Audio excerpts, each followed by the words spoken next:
సమాజంలో ఉన్నతమైన స్థానంలో ఉన్న వారిని ఆదర్శంగా తీసుకొని కష్టపడి చదివి సమాజానికి తల్లిదండ్రులకు మంచి పేరు తీసుకురావాలని జిల్లా కలెక్టర్ ఇలా త్రిపాఠి విద్యార్థులకు సూచించారు.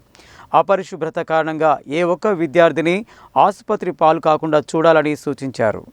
శనివారం జిల్లా కలెక్టర్ ఇలా త్రిపాఠి నల్గొండ జిల్లా కేంద్రం సమీపంలో ఉన్న అల్పసంఖ్యాక వర్గాల బాలికల రెసిడెన్షియల్ కళాశాలను ఆకస్మికంగా తనిఖీ చేశారు. 10వ తరగతి గదిలోకి వెళ్లి విద్యార్థినులతో ముఖాముఖి మాట్లాడి వారి విషయ పరిజ్ఞానాన్ని పరీక్షించారు. డిస్కోర్స్ అంటే ఏంటి అని ప్రశ్నించారు. ఇది గ్రామర్లో ఒక భాగమని, డిస్కస్ అనే పదం ద్వారా డిస్కోర్స్ అనేది వచ్చిందని, అంశాలపై చర్చను డిస్కోర్స్ అంటారని తెలిపారు.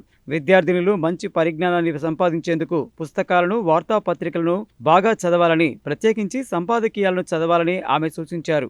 అలాగే రొమిల్లా తాఫర్, ఇందిరాగాంధీ వంటి మంచి ఉన్నతమైన వ్యక్తులు, ఆశయాలు కలిగిన వారిని ఆదర్శంగా తీసుకొని ఒక లక్ష్యాన్ని ఏర్పాటు చేసుకొని ఆ లక్ష్య సాధనకు కృషి చేయాలని అన్నారు.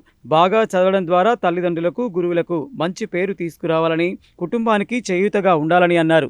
ఈ సందర్భంగా ఆమె జర్నలిజం, క్రోమోజోమ్స్ తదితర అంశాలపై విద్యార్థులకు అవగాహన కల్పించారు. అనంతరం కళాశాల వంటగదిని, డైనింగ్ పరిసరాలను పరిశీలించి వంటగది ఎప్పటికప్పుడు శుభ్రంగా ఉండేలా చూసుకోవాలని, అపరిశుభ్రత కారణంగా ఏ ఒక్క విద్యార్థిని ఆసుపత్రి పాలు కాకుండా చూడాలని, బర్డ్ ఫ్లూ కారణంగా చికెన్ వాడవద్దని ప్రిన్సిపల్ను ఆదేశించారు. కాగా హాస్టల్కు గ్యాస్ స్టవ్లు కావాలని ప్రిన్సిపల్ కోరగా అందుకు జిల్లా కలెక్టర్ అంగీకరించారు. ప్రిన్సిపల్ షాహీన్ షేక్, ఉపాధ్యాయునిలు ఉన్నారు.